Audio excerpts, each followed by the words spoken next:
Pharaoh refused to let them go, and the heavens unleashed fury. From rivers of blood to a darkness you could feel. These are the 10 plagues that brought Egypt to its knees. Were the 10 plagues of Egypt real?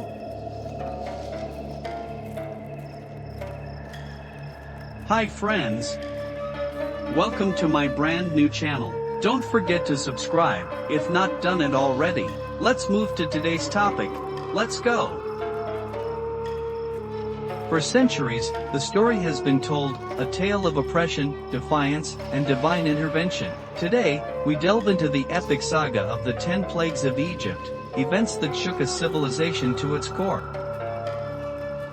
The first plague saw the Nile River, the lifeblood of Egypt, and all sources of water turn into what appeared to be blood. The water became undrinkable, and the fish died, causing a terrible stench throughout the land. This plague directly impacted Egypt's essential water supply, crucial for drinking, agriculture, and transportation. The death of fish likely disrupted the food chain and economy. The psychological impact of such a drastic and immediate transformation of their vital resource would have been significant, shaking their belief in the power of the Nile and their gods associated with it.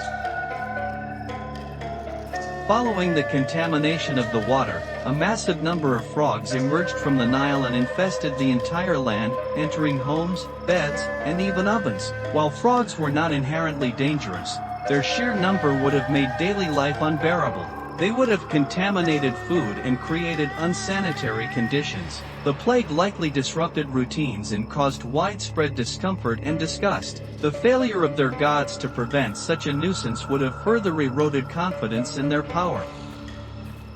The third plague brought swarms of lice or gnats that tormented both humans and animals. These insects emerged from the dust of the earth. This plague would have caused intense itching and discomfort, potentially leading to skin infections and disease. It would have affected both the populace and their livestock, impacting agriculture and daily life. The inability of Egyptian magic to counter such a pervasive pest would have been evident. Next, swarms of flies, likely biting and disease-carrying, filled the houses of the Egyptians and covered the land. Notably, the Bible states that the land of Goshen, where the Israelites lived, was spared from this plague. These flies would have been a significant nuisance, contaminating food, spreading disease, and making work difficult. The distinction between the Egyptians and the Israelites in this plague would have been a clear demonstration of divine favor towards the latter, increasing the pressure on Pharaoh. A devastating pestilence struck the livestock of the Egyptians, their horses, donkeys, camels, cattle, and sheep, causing widespread death. Again, the livestock of the Israelites was spared.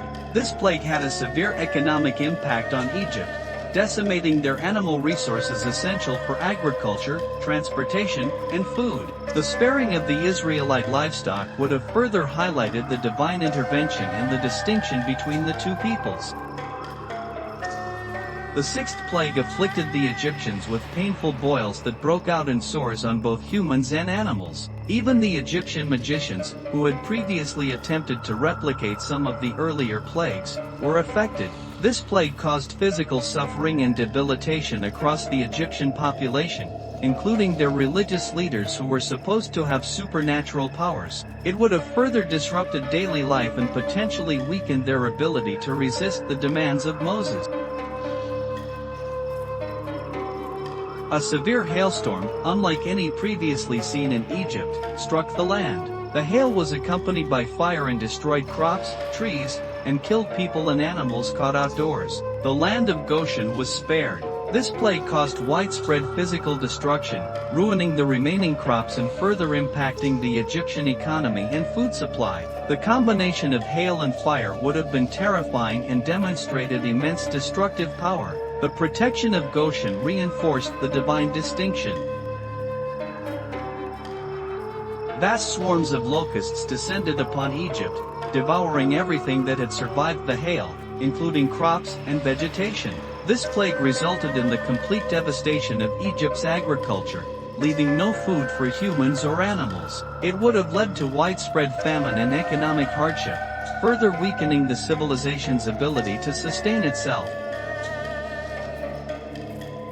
A thick, oppressive darkness covered the entire land of Egypt for 3 days. People could not see each other, and all activity ceased. However, there was light in the dwellings of the Israelites. This plague was psychologically terrifying, creating fear and disorientation. The complete cessation of daily life and the inability to move would have brought Egypt to a standstill. The contrast with the light in Goshen would have been a powerful symbol of divine judgment and favor.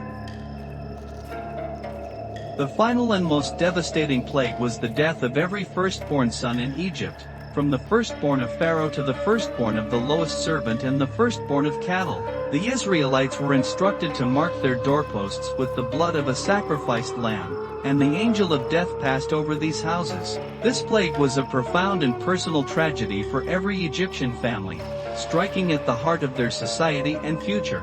The death of the firstborn, including the heir to the throne, would have been a catastrophic blow to the ruling class and the stability of the kingdom. It was this final plague that finally broke Pharaoh's resistance and led to the exodus of the Israelites.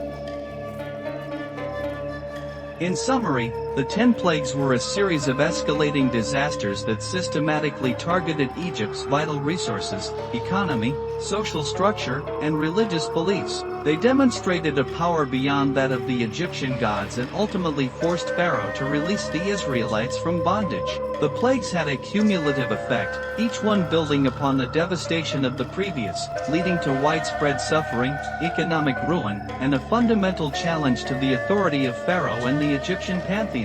Whether these 10 plagues of Egypt, as described in the book of Exodus, were real, is a complex question with varying perspectives. For example, within religious contexts, the plagues are seen as literal, miraculous acts of God to compel Pharaoh to release the Israelites. In recent decades, scientists and historians suggest that a series of environmental disasters, amplified by natural processes, might have occurred in ancient Egypt, aligning in some ways with the biblical descriptions. Some scholars propose that the biblical accounts could have been overstated over time to emphasize the power of God, whereas some theological and literary scholars view the plagues less as literal historical events and more as a symbolic narrative conveying theological truths about justice, divine power, and the consequences of oppression. However, some scientists gave a scientific theory that a significant drought and climate shift around the proposed time of the Exodus could have led to a stagnant Nile, creating conditions for red algae blooms, undrinkable water, frog exodus, insect proliferation, livestock disease, and eventually these unsanitary conditions could have caused boils in humans and death of livestock or other animals. Similarly, the eruption of the Santorini volcano around the same time could have caused volcanic ash in the atmosphere, triggering severe thunderstorms with unusual hail, eventually causing the darkness.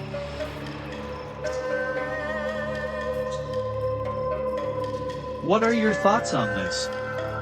I spend a lot of time researching these articles.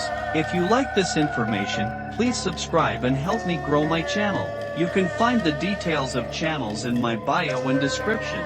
Faint Whispers on YouTube, Faint Whispers on TikTok, and Doodle Snips on YouTube for short animated videos.